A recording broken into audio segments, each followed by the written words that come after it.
Welcome back everyone, Lights and Gear is here with a flashlight from Thrunite. And I thought I'd show this one to you today because it's a pretty cool light and it comes in a couple of different versions. This is the BSS V4. Let's take a look at this Thrunite flashlight. It is 5.2 inches long and it has some fairly nice features on it. It's also tactical because it has a rear switch and of course the side switch here. The pocket clip was an extra in the package, but I have secured it onto the bottom part of the light and it fits really well here and very tightly indeed. Very tight. It can move a little bit if you want it to, but once you have it secured to a pocket or to anything else, it's going to stay right where it is. It has some very aggressive knurling here on the barrel, so this isn't going to slip in most situations. It's also USB rechargeable, and here is your port right here. It's a standard port, so it's not a USB-C, and it is included, the cable that is, in the accessories, which I'll show you here in a second. So basically this is the light, and it has some a nice little emblem up here on the top, which I've never seen on a Thrunite light in the past. And the switch here is very responsive and has a definite click to it. And as soon as you turn it on, it does have a little indicator under here to let you know that the battery is in good standing. This will be red when the voltage starts to drop. And just very quickly here, they do include a battery in the package, and that would be this Thrunite 3100 mAh.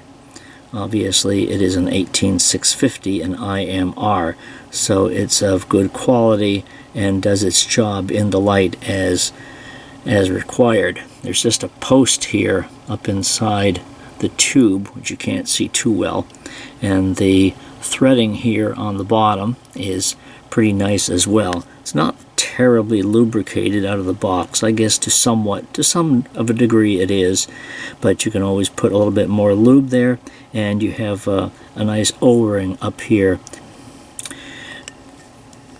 If you were to use a different type of 18650, regardless of its size, I think it would fit fairly well. And if you were using a flat top or something like that, or even a 30Q, such as this type here, which I have used in the light, it also fits obviously very well.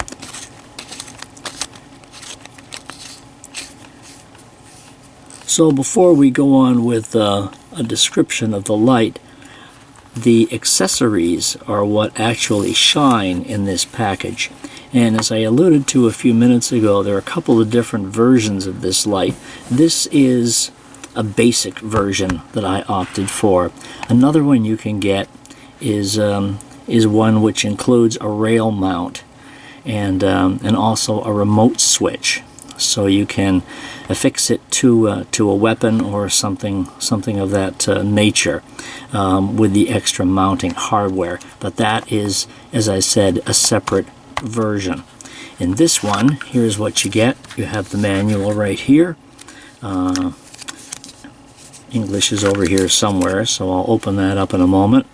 And you also have a reasonably nice, or a standard holster, as it were. Velcro, of course. The other accessories include the USB charging cable, standard. And here is an accessory package with an extra cap, an extra tail cap cover, and there's also a couple of O-rings in here and a standard type of lanyard. The unique part about the accessories, or the unique portion of it, is this. If you pick it up and look at it, it just looks like a mirror, like this. It is actually a red filter. So and you can see the red here if you hold it. There's a little bit of the red if you hold it a particular way. So this will, of course, go on the end of the bezel, and here you have a red filter. So turning that on will give you bright red light.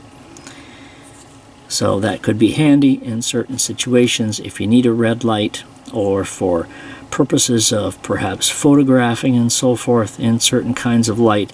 This can often come in handy. If you don't want to use it, you don't have to use it, but it has a red filter in case you do.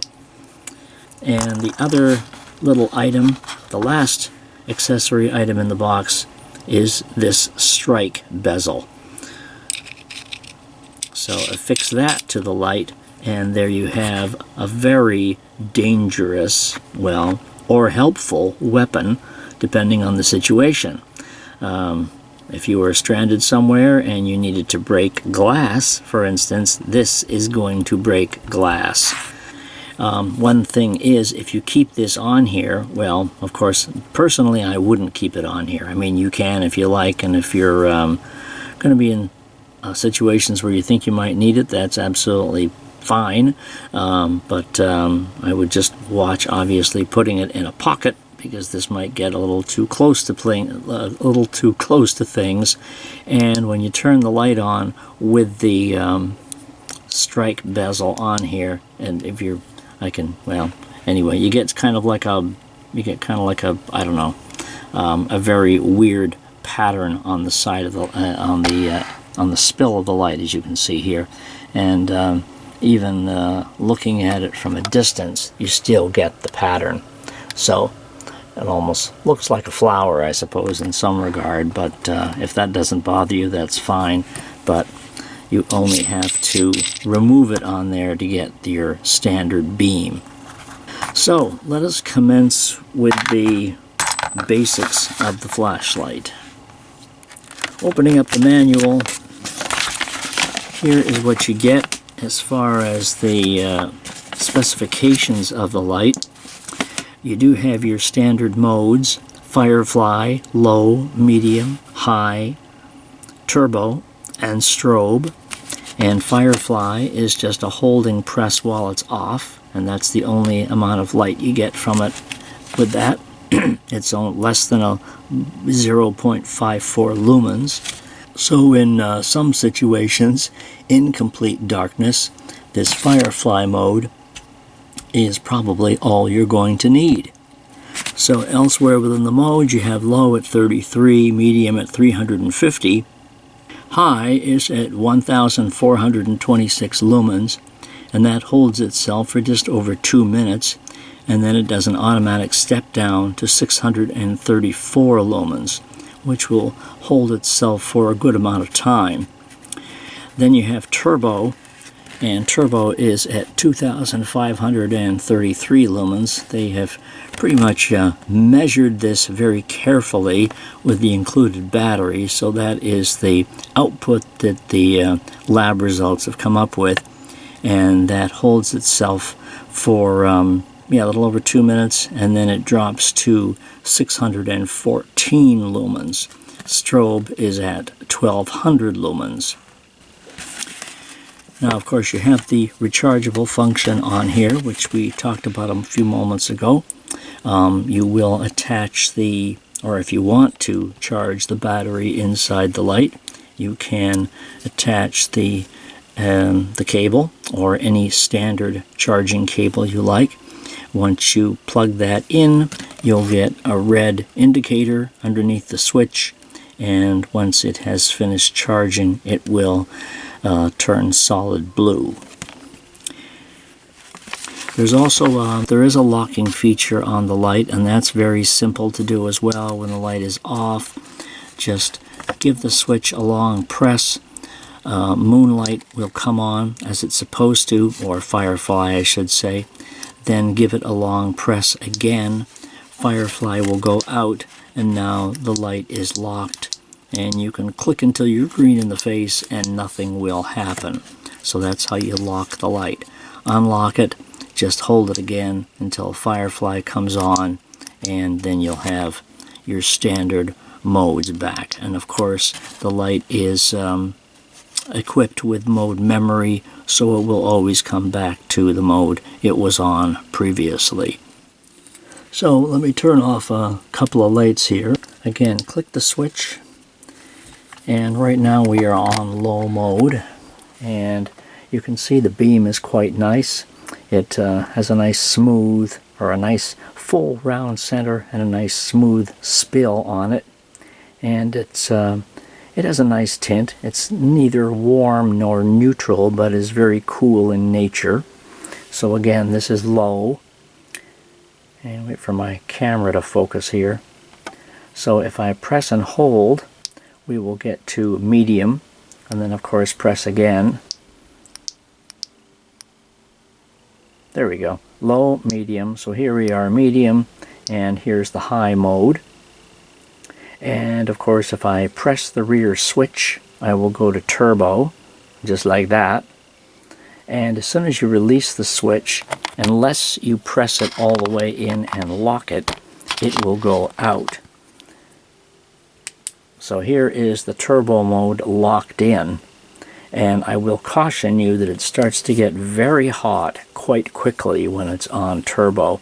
So it's not something that you may want to leave on too long. But of course it does have the automatic step down after a couple of minutes.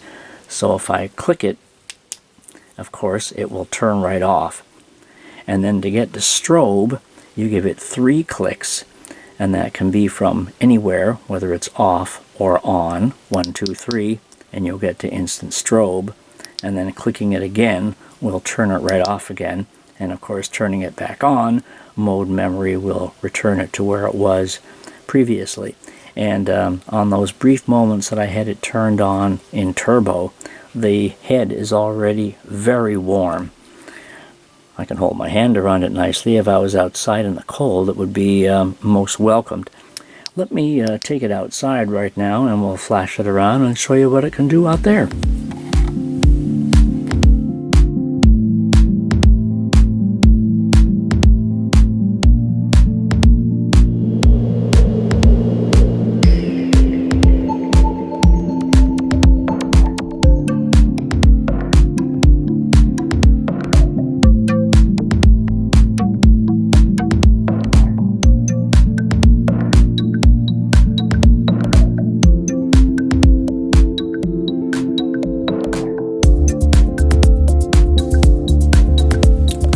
Okay, hope those outdoor shots were informative. You can of course click on the link to my written review at lightsandgear.com to see a couple more beam pics inside and out, and you can check that out there along with my full written review.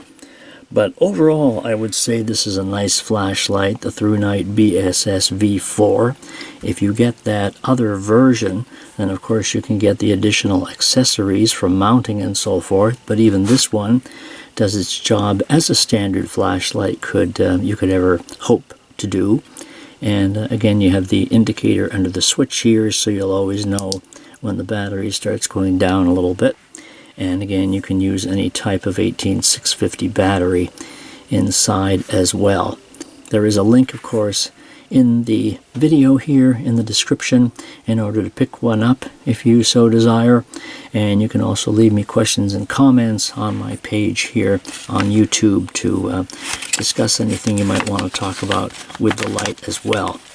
And that's pretty much it for now with the Thrunite BSS V4. Hope you've enjoyed the video. We will see you next time. Until then, take care. Have a good one.